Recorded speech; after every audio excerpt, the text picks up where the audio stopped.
हितेश नाम का लड़का एक बहुत बड़े अमीर घर से था। मेरा कहने का मतलब है कि रितेश के पिताजी का एक बहुत बड़ा साम्राज्य हुआ करता था, जिस कारण से हितेश अपने बाप के पैसों पर बहुत ज्यादा घमंड किया करता था। ज्यादा अमीर होने के कारण लोगों को कुछ भी नहीं समझा करता था, सभी से झगड़ा किया करता था और सभी के साथ बहुत ज्यादा बुरे मानसिकता वाले हालात से पेश आता था। यही कारण है कि हितेश का कोई बेस्ट फ्रेंड नहीं था। वह जितने भी फ्रेंड के साथ रहता था, जितने भी दोस्त के साथ रहता था, वह सिर्फ उसके साथ उसके पैसों पर मौज मस्ती करने के लिए रहते थे। लेकिन जब हितेश किसी मुश्किल में फंस जाता था तो कोई भी दोस्त उसकी मदद करने के लिए बिल्कुल भी आगे नहीं आता था। हितेश बहुत ज्यादा अपने दोस्तों के साथ टूर के लिए बाहर बाहर देश जाया करता था, क्योंकि उसके पिताजी के पास इतनी ज्यादा दौलत थी कि कितना भी हितेश उस दौलत में से पैसा उड़ा दे, उसका कम नहीं होने वाला था। इस कारण से हितेश उस दौलत को लेकर बहुत ज्यादा घमंड किया करता था और हमेशा अपने दोस्तों को बहुत ज्यादा पार्टी दिया करता था और फिर उसके साथ घूमने के लिए जाने के लिए कहा करता था। हितेश को लड़की की लत लग गई। वह लड़कियों के साथ सेक्स किया करता। पैसा होने के कारण वह बहुत सारी लड़कियों के साथ घूमा करता। बार डांस में जाकर लड़कियों के साथ बार डांस भी किया करता। वह रिसोर्ट में जाकर लड़कियों को खाना खिलाता और फिर घूमने के लिए टूर पर जाया करता। एक दिन किसी कारण से अपनी छत पर टहल रहा था तो उसके घर के सामने छत पर एक बहुत ज्यादा खूबसूरत लड़की टहल रही थी। हितेश अपने पैसे के दम पर सोचा कि चाहे कोई भी लड़की हो, अगर हितेश एक बार इशारा कर देगा तो कोई भी लड़की उसके आगे अपनी एटीट्यूड को नहीं रखेगी। लेकिन वह एक अच्छे परिवार से बिलोंग करती थी। वह लड़की ऐसी वैसी लड़की नहीं थी जो किसी के पैसों को देखकर उनके साथ चली जाए। उस लड़की को फंसाने के लिए हितेश उसको लालच देने का प्रयास करता था।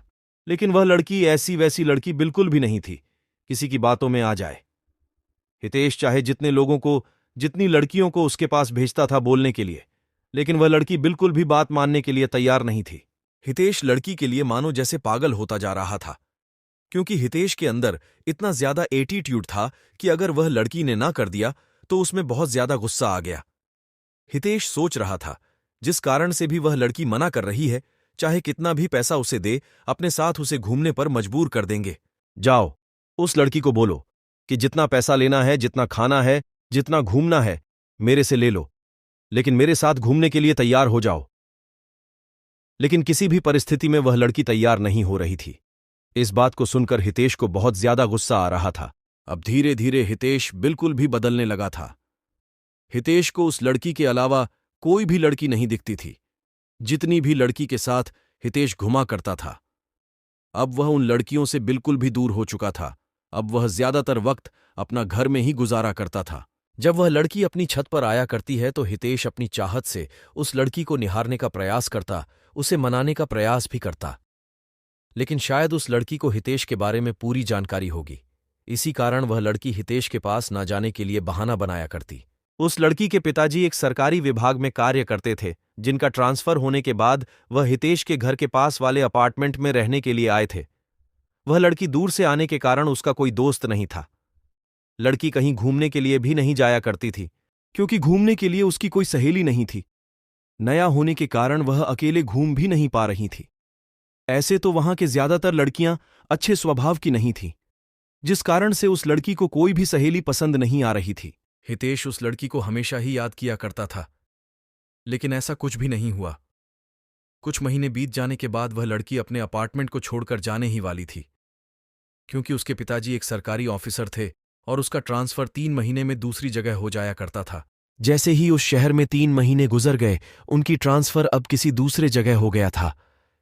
ऐसे में हितेश बहुत ज्यादा दुखी रहने लगा, क्योंकि वह जिसे प्यार करता था कभी भी उसे वह बात नहीं कह सका था। जैसे ही इस बात की जानकारी हितेश को बहुत ज्यादा दुखी हुआ और सोचने लगा कि मेरी क्या गलती है कि मुझे वह लड़की आज तक सही से देखा भी नहीं। लेकिन उस शहर में अंतिम दिन था। हितेश ने उस लड़की से मुलाकात करके कुछ बात किया जाए। जब वह लड़की बाहर जा रही थी तो हितेश नहीं जा रहा था। जैसे ही लड़की देखा तो हितेश रुक गया। लड़की हितेश के पास पहुंची और हितेश को कह रही थी कि मुझे आपसे कुछ बात करना है। वह लड़की कहती है कि आपके अंदर पैसों का बहुत ज्यादा घमंड है और आपने बहुत सारी लड़कियों की जिंदगी को बर्बाद किया है, जिस कारण से भगवान तुम्हें यह सजा दिया है कि कोई भी अच्छी लड़की तुम्हें मिलना तो दूर की बात है, तुम्हें दिखेगी भी नहीं। ऐसा कहकर आगे बढ़ जाती है। हितेश मन ही मन अपने आप को कोसता रहता है। हितेश सोचता है कि जो मेरे पास इतने पैसे हैं और कोई अच्छी लड़की ही नहीं मिलेगी, मेरे पास इतने पैसों का क्या कर सकते हैं।